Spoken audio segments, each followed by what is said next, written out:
All right, welcome to this dialogue series presented by BW Wellbeing, and we have a very special guest today, Miss Sangeeta Maheshwari, and we'll be discussing with her about her new book, Reset Your Mindset, something we all need in today's fast-paced life, and we will talk to her in detail. And my colleague Urvi Srivastav will join me later in this discussion. Thank you, Ms. Maheshwari, for taking out time and being part of this discussion. My pleasure. Thank you. So, I think mental health overall and overall well-being has become a big conversation, and so much is being written and spoken about it. Uh, what was the idea behind adding one more layer and one more layer of insights, to this body of work, and what was the inspiration behind it? So the inspiration, I will start with the second part of your question. The inspiration behind this book is, like you've beautifully written, Festival of Life, celebrating life. Especially in the last 2 years, we have seen life from various perspectives, where sometimes it was very hard to celebrate life. The pandemic has thrown everyone off. You don't know the uncertainties. The uncertainties always trigger emotions, and they affect the mental health. Now, while this may seem like a big concept, mental health for a normal person, what does it mean? That is what I have tried to incorporate in this book, Reset Your Mindset, because it's not a big jargon. It is actually very simply written that can even a school student can relate, and any 70, 80, 90-year-old, anyone can read this book and see how it takes you through. When you buy any manual, any device, you need a manual. We go to school, we study, we have a syllabus, we follow that syllabus. But what about life? Do we have any guidance to see how we are dealing with life and how things are thrown at us, and how do we deal with such situations? So that was my inspiration, to start writing down from a space of awareness, not being stuck in the situation where we all feel like we are victims. Nothing is in our control. So that was my inspiration. Absolutely wonderful. A lot of people who are trying to deal with the demons within, they maybe at times become overconfident and try to do their own counseling and find their own ways. Uh, you're giving a sense of how does a body of work that is written with great research and insight, help someone who's trying to deal with his inner demons, or can they also handle it on their own? Do you think so? See, it's true that when you open the can, you don't know what worms will come out. So this is not an easy path, but it is the only path. So we can shut the can, we can shove it under the carpet till life throws a situation at us, where we are left with no other choice. Or we take it heads on, that, I know that when you go through any transformation, you will have to see certain things that you've not been wanting to see. In our life, we are all conditioned. Certain things are good, certain things are bad. It's all about duality. If you do this, you're a star. If you don't do this, you're a failure. That's how our life, our society functions. Whether it was school, whether it was our relatives, whether it was at home, it was all conditional. So our mind is conditioned. And naturally, we as human beings fear to be called a failure, or fear to falter, or fear to not always have things the way everyone would admire it. And that is the reason why we don't want to go that far. And of course, as a result, we are stuck and we can't see beyond, we can't see at the end of the tunnel. But it is important. Yes, you will face your demons, but hey, if you don't face your demons, they are there, they are inside us, and they will become bigger and bigger and bigger and manifest into diseases. In today's day and age, it's not just the mental health, it's the physical health, it's all the uh, you know uh, health issues that we are. Young kids today, I read it in the paper, a 16-year-old child had a heart attack, died of a heart attack. I mean, this is unheard of. Why is it happening? It's because we are not willing to face our demons. We are scared, we are afraid to be rejected, because we are giving way too much importance to the external world. And this book is about a journey connecting to you, to your voice, to your spirit, to your intuition, to that person in you who knows much more than you give credit to. So, this book is a balance of how to live and integrate both the worlds, your intuition and your rational mind, both the minds combined together. Use your logic mind, but don't allow the logic mind to use you. Allow the intuition to Right. flow, and steer the logic mind to do what is necessary. Yeah. So inner demons will come. You need help, and that's why there are friends and family and therapists and coaches, and there is a lot of support. And of course, you have Reset Your Mindset, which takes you through the various mindsets, and there are application process there, which actually is a very easy tool in order to incorporate whatever you are going through. And there's an aha moment, which it's very important to listen to what your heart says. So we go through, there's a resource section which guides you as to how to deal with various situations. And so this book is actually a journey that takes you through. Right. Well, while I was asking the question before my colleague comes in, a lot of comments coming in, and I will also request people who are logged in to post their questions. We'll try to fit in. Over to you, Urvi. Thank Thank you. you. Thank you so much, Ruhail. So my question to you, ma'am, is that when you're talking about combining the internal with the external, a lot of books have been written in that field. I remember reading in earlier days The Power of a Positive Mindset and the like. And these kind of issues have always been something which has fascinated human beings, and they have always seen it as pivotal to shaping human life and to better their quality of life. So, how is your book going to add to the existing narrative? Because this topic has been done and dusted over and over again. So, is this book going to bring something new to the table, or is it a narrative of your own experiences? Well, it's a very good question. This book is, every book is unique. And ultimately, if you ask me, it's the same one thing that we are all learning. I mean, where there are various schools, there are various syllabuses, there's ICSE, there's CBSE, there are all kinds of mediums. And they all come to the same thing: educating.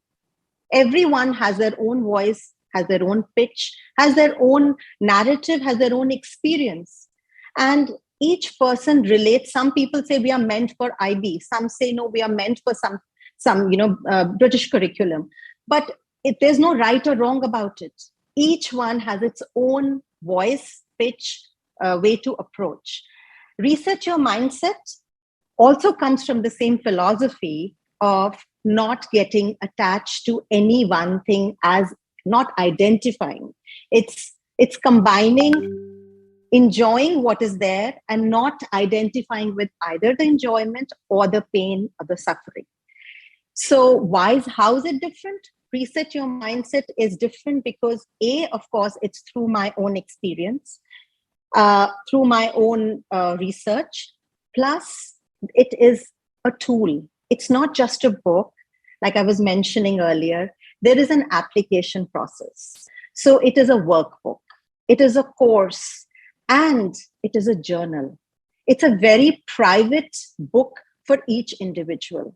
It is not a general book for one book that serves the whole community, because you actually go through that mindset. You take a step back. There are tools that explains to you how to take that step back, how to incorporate this mindset, which is the program, in you, in wherever you are in that space, and how to practice it. So it's a full-on journey of hand-holding, of journaling, of reflecting, of rewiring. As you mentioned that this book is more like a workbook and it can be tailored and altered to the individual needs.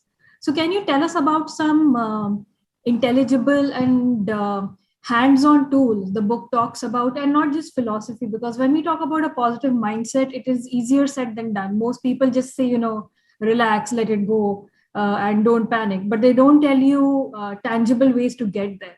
So how is this book addressing that issues? What are some of the core step-by-step principles we have to follow when we work towards a mindset shift? Yes. So, for example, what you said, panic, or, and it's a very normal situation. Nowadays, anxiety is one of the biggest issues in today's day and age. So, for example, when we are talking, and if someone has a panic attack or there's anxiety, the first thing that gets affected is your breath. So, in this book, I have resources, and the think that there are 12 mindsets, and each mindset is there's an explanation, and there's a resource section how to work on that. Now, if you're panicking, for example, you're in a meeting and you start panicking and there's nothing you can do about it, there is a resource that I've explained on drinking water mindfully. Just take a pause, you feel your emotions. You are in the emotions. It is important to step away. You are in the mind is playing this game. Mind loves to play pranks. Just step away. And how do you step away? Start focusing on the water. Take small sips, allow each sip to go in. And the more and more you focus on that, feel how the water is feeling, feel how your throat is feeling. You are there in the meeting. No one knows that you've taken a space away from it. But then when you come back, you've already calmed down. And now you can address to it in a more rational way, respond much better. This book is not telling you that you will suddenly be a realized master and you will not have panics, or you will not have emotions, or you will not feel nervous. It is telling you that yes, and it is okay. It is okay to feel, but it is also okay to work on it, and it is also okay to talk about it. As you mentioned that you have to take a step back and enjoy the moment you're living in, like just relish the glass of water that is in front of you. I think you also give the example of enjoying the cup of tea that we have on a daily basis. It is so important because we have so many distractions now. I think most of us, when we're having our lunch or dinner, we have some sort of streaming platform or any social media open in front of us, which has taken the place of television. So I wanted to ask you that apart from these usual distractions, what is the common pet peeve that people have when it comes to mindset shift? It is not just day-to-day activities that we are well aware of. For some of us, it is a guilty pleasure, social media indulgence and the like. But what else is the Achilles heel for people? What is stopping them from making this mindset shift, and how is your book addressing that? See, the biggest fear is the fear of unknown. And, what will happen? People identify with their pain, with who they are. Like they say, a known devil is better than an unknown friend. The biggest fear is, okay, I'm used to this pain. I'm used to this. What if I change and suddenly people don't accept me? It's all about people. It's all about how will I fit in? We're all trying to fit in. And so you clip your wings, you shut the extra engines that can make you fly, You're scared of expressing your voice because what will others say? So those are the societal pressures that hold us back from sharing our own gifts. It's safer to just stay quiet and mingle with the others, because then they will not look at me or I'll not stand out. But I do want to stand out because that makes me happy. But I'm scared to stand out because what if it backfires? So the biggest fear is fear of rejection. In addition to the fear of rejection and what will our peers say, which is a lot more prevalent in the younger crowd when we are growing up in our classrooms and the like, which shapes us as adults in the future also. So, notwithstanding that, what are the other factors which determine a person's mindset, especially during the formative years? Yeah, like I mentioned, I started off with that. We are all conditioned as a child. A little toddler does not know any boundaries. The child will even poke into a electric socket, will do anything, because the child is like a free completely. And we start training. Don't do this. You did this, very good. So we grow up knowing, oh, okay, this gives me stars. This gives me adulation. This, if I get good marks, I'll get a whatever gift. If I behave well, then, so we start growing as an adult. We still have that wiring that if I do this, then I become popular. If I don't do this now as an adult, your situations, your programs, that changes. It's no more now. If I get 9 out of 10, I will get a star. It's different. When, as a mother, I may feel, oh, if I'm not cooked for my children today, I am maybe, a complacent mother. I may think like that because I have maybe grown up that way, that I have to be perfect in whatever role I take. Now, the biggest thing is, because we are so hardwired into our conditioning that we don't even realize that we are trying to please others at the cost of our own pleasure. And then that is what creates a divide in relationships. Now, relationships is another big thing nowadays. People are suffering because communication breaks. And why does communication break? Because we're not even aware of how we are functioning, which program is making us suddenly go forward. And because we are pushing beyond our own and not fulfilling our own selves, we collapse. So communications also break. So, the same thing at a primary level, if it is not dealt with properly, it explodes into, as adults, it never really, unless you really take a back step and say, okay, you know what, enough. I need to look back. I need to take a step back. And I need to see where all are there blockages or obstacles, or I could do better, or my relationship could get better. So it's also the fear of letting go.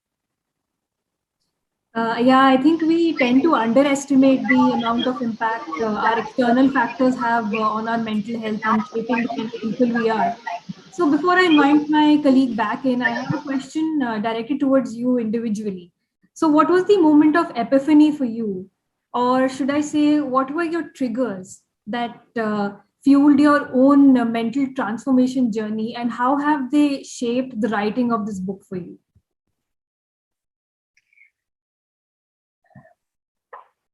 See, we all go through our own highs and lows, and nobody's life is all highs as much as you would like to project. I too had my share of real rock bottom lows, which when you go through it, it is very hard for you to talk about it because grief takes over, emotions take over, and of course, judgments take over. And, the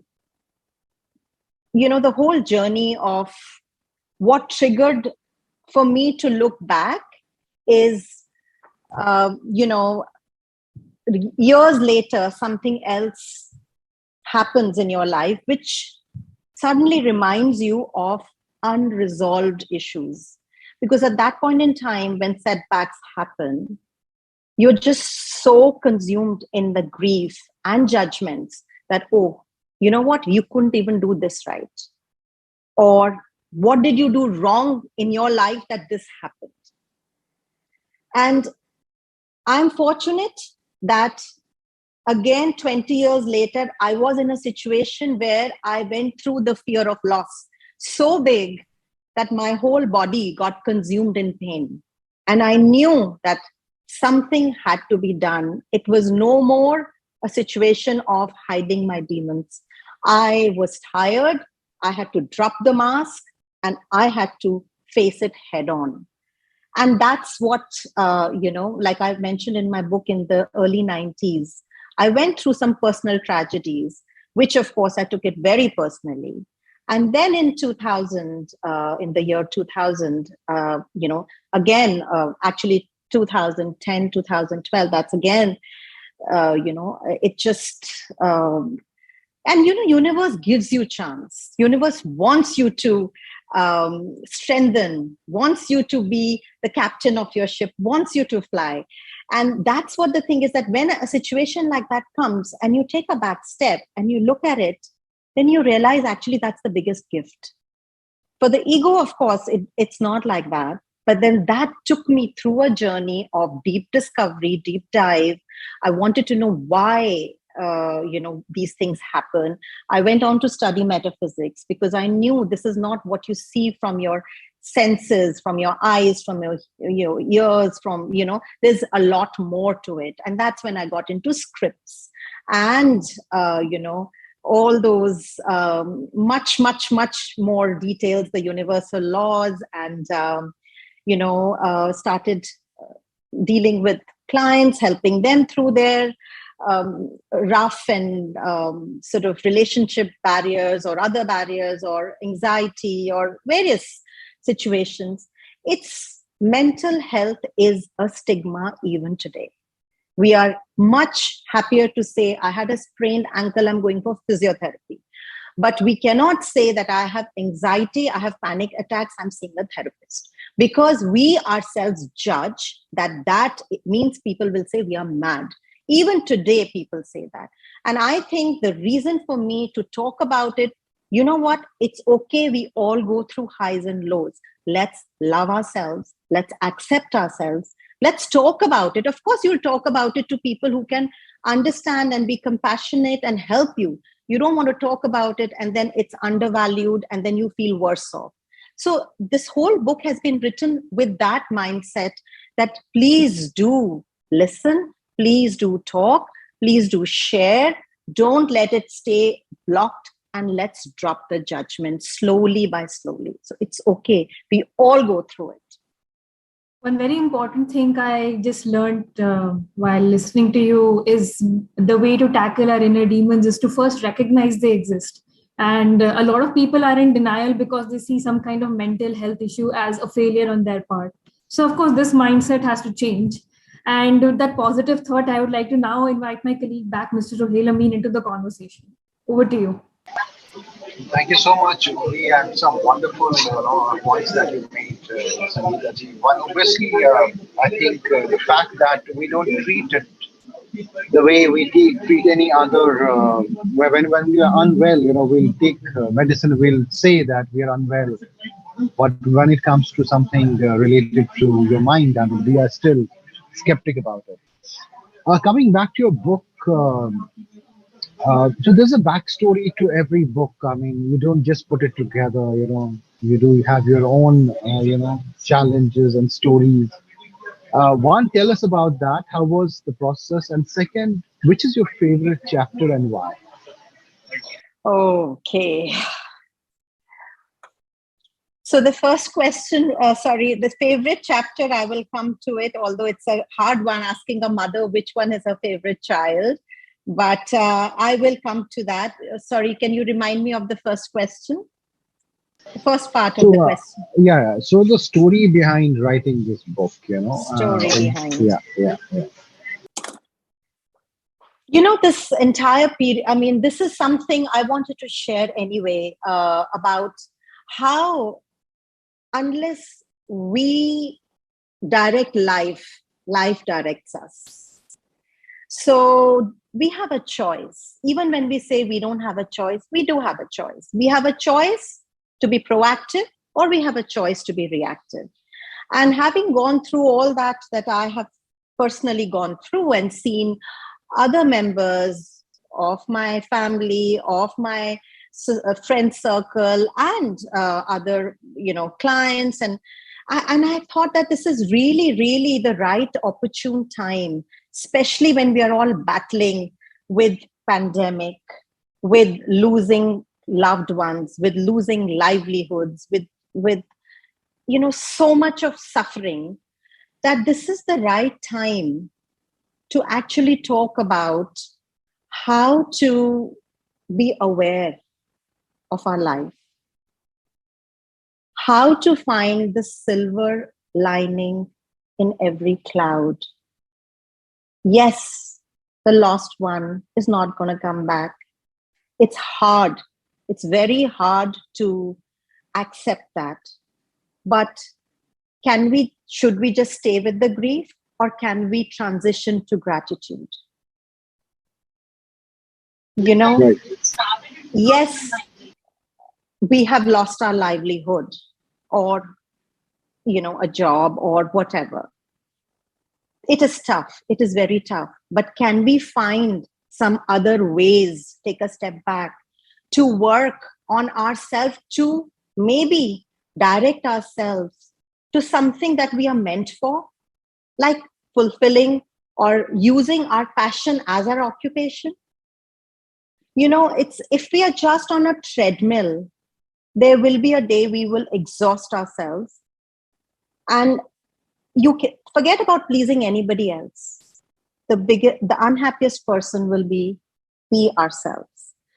And I have personally gone through this. I've also written it in my story, that in the process of trying to please and satisfy all the roles, I realized that I was never able to please anybody, because they see you as who you are. They don't think you're going out of your way, or they don't think you want any other way because you don't express it.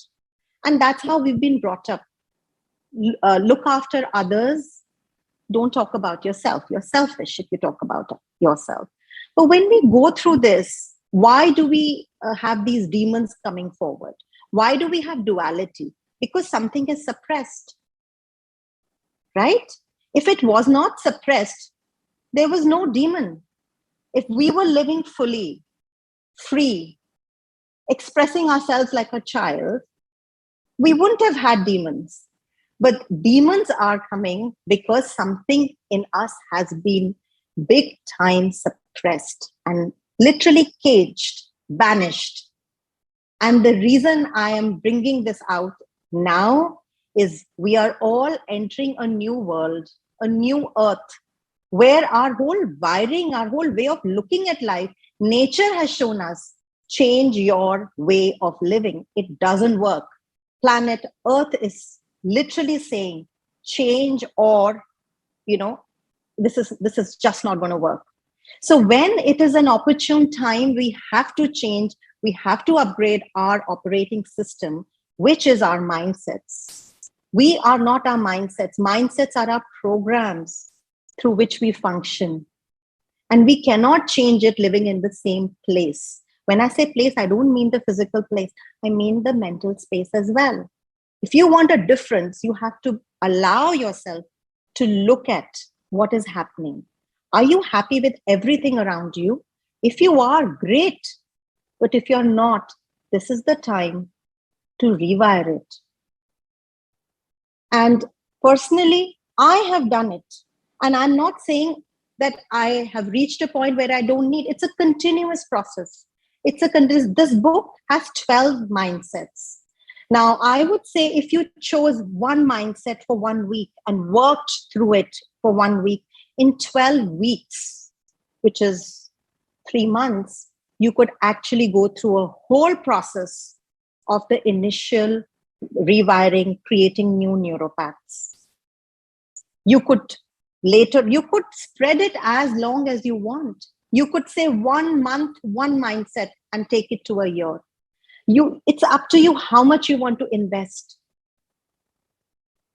So that is the reason why I chose to bring this book out now, because now is the transitional time. Now is the transformative time, and sadly, we are not aware, but there is a bigger pandemic happening, and that is the mental health pandemic, which is so silent, and people are not talking about it, which will silently take away lives.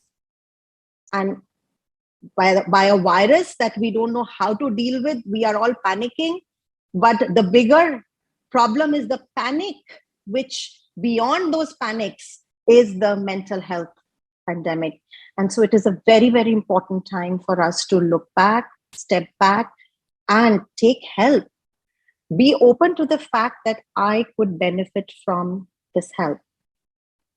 And my favorite chapter, I would say, while all the chapters have a lot of merit in it and wisdom in it, my personal most challenging chapter was the self-worth one.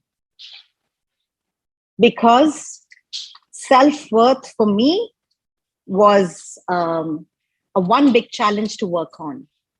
Because I grew up always giving, sort of importance to others, be good to others, give a good impression to others. What will people say? I was scared to express my honest opinion. So for me, that was the most challenging one, but also the most liberating one. Wonderful, wonderful. When you talk about resetting your mindset, and then we talk about old habits die hard, this is a little bit of dichotomy of how we have seen things and what society has fed us with. Uh, is there a limit to when you can reset your mind, or this is just stereotype? It's all about willpower. How do you see this? Sorry, I haven't understood your question very well. When you say limit, what do you mean? Do you mean age limit or what limit?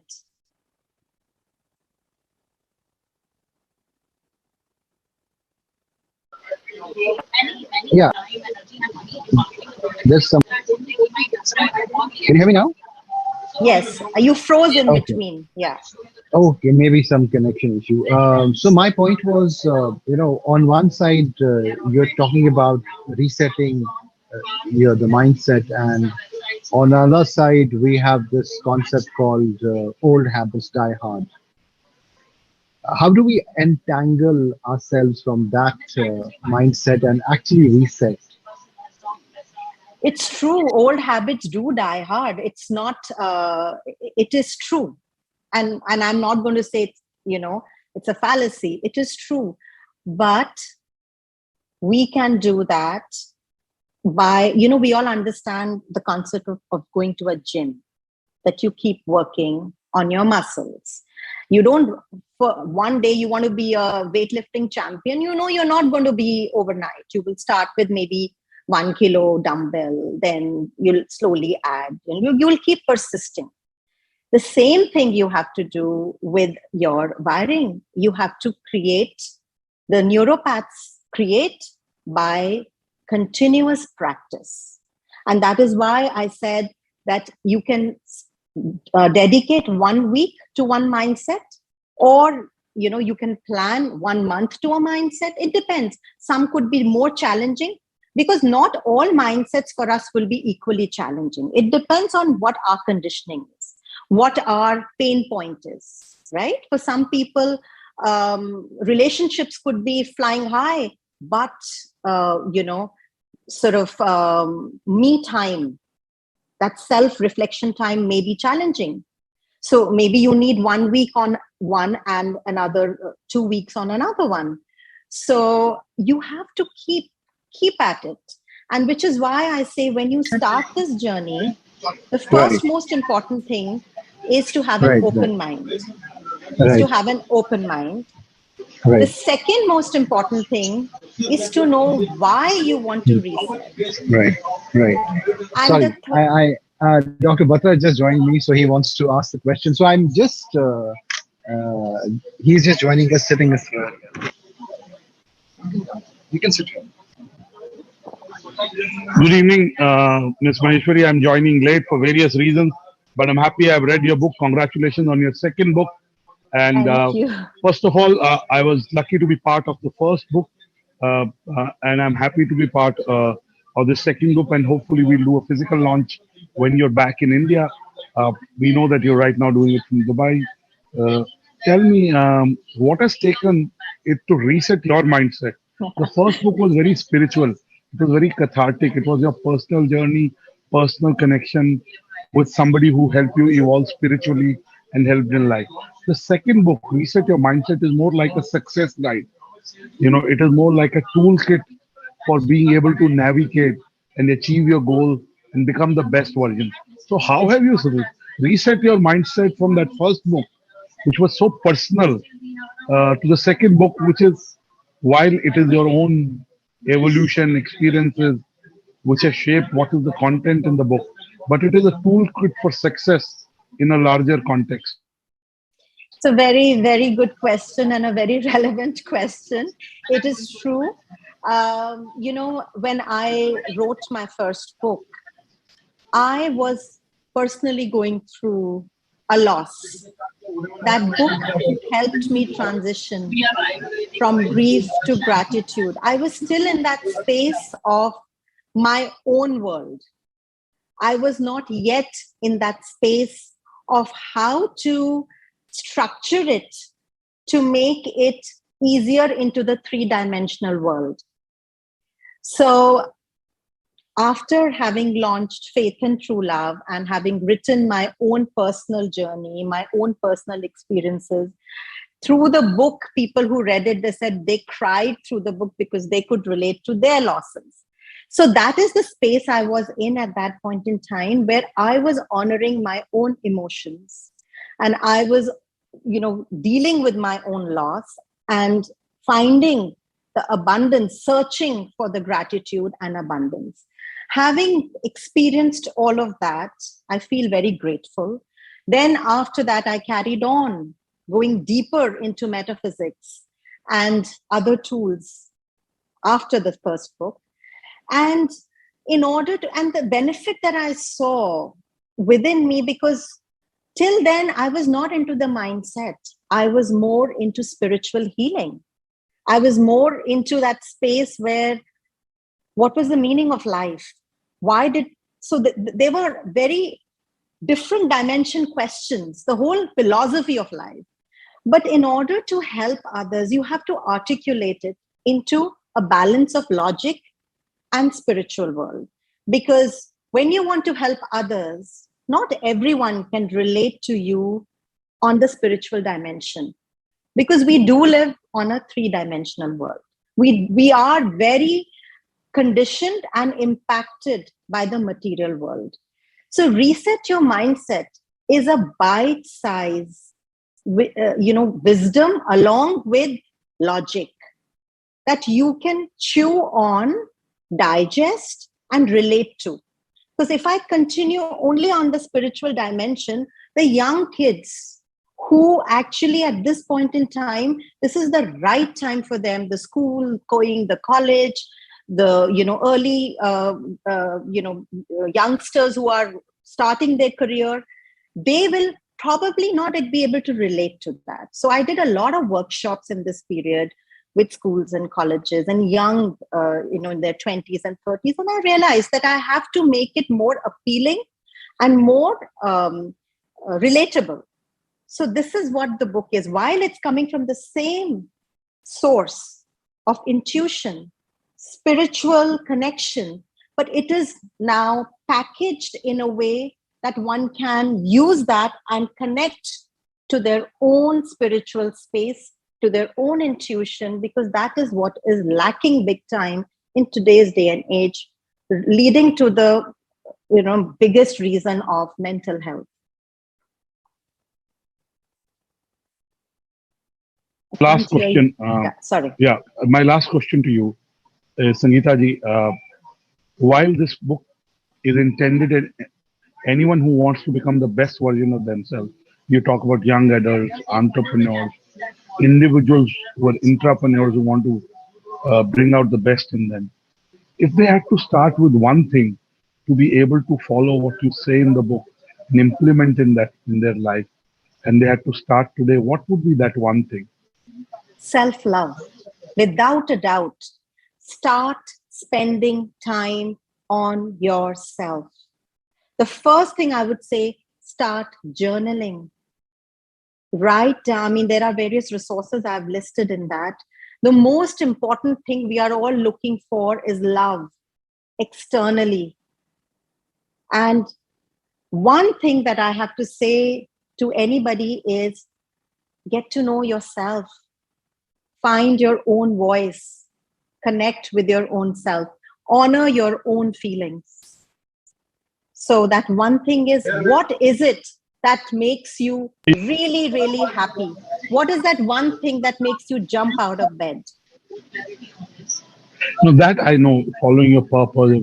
But for example, today, while I'm very comfortable with who I am, today I gave a young colleague some feedback, and somebody I like and admire, but I did not like a certain behavior, and I had a very honest conversation, and the conversation was not the most pleasant, and it got me thinking that being authentic has its own downside, at least in the temporary, in the short. So, sometimes you have days that drain you. And I was thinking maybe I should have not had the conversation. Maybe I should not have met her. Maybe I should have just said, good, good, good work. So, while you do self love, sometimes I am very critical on myself. I overanalyze what I do. I wish I hadn't done that, and I do it on a daily basis. And I do make mistakes. At least in hindsight, they look like mistakes. So how do I deal with that, Sangeeta? We're all human beings, and to err is human. And we all go through that, because in hindsight, if we could live, then, that would have a completely different story. The hindsight is only for in future to navigate us how to go forward next time. And each individual is different. And we all meet such people where we feel, gosh, it's draining me. So having said that, I also go through that. I'm not saying that, these things don't happen to me. What I have started doing is, I feel that there is a balance that we need to do between speaking the truth and buying peace for yourself. I think, yes, that's how I was thinking. I wish I hadn't said, because she didn't like it. And everything good that was with it is gone. So anyway, so sometimes just keeping quiet is also good, letting it pass. So thank you so much. I would want to end by asking you, um, what is your bucket list? Is there something you've already written two books, um, and you're living the life you wanted to? What is your bucket list, Sangeeta ji? What is left to be done? Your family is doing well, your children are doing well, they're entrepreneurs, they're living their dreams. Uh, what is it that is left to be done by you? Well, I would really like to help as many people to come on this side of the bank. So this boat, and I would like to write more books and more courses, and is basically to handhold from the other end of the bank to this side of the bank, where you realize that life is beautiful and it's okay to make mistakes, and it's okay to have days where you feel anxious, and it's okay. It's just okay to be you. So if you ask me, yes, life has been wonderful, because again, I feel very grateful that I could be in this journey. I have very loving family who have supported me through this. I have amazing friend circle and supporters. Business world, you yourself have always been supporting, and so many others. And I feel super grateful. And through this, when I get letters and emails and people writing how it changed their life, that for me is the biggest asset. That for me is the biggest windfall. So that is what drives me. When I see that if I could be a conduit to touch anyone's life that is, for me, that is my spirit, coming alive. And in fact, this book also, the entire proceeds of this book goes towards the foundation.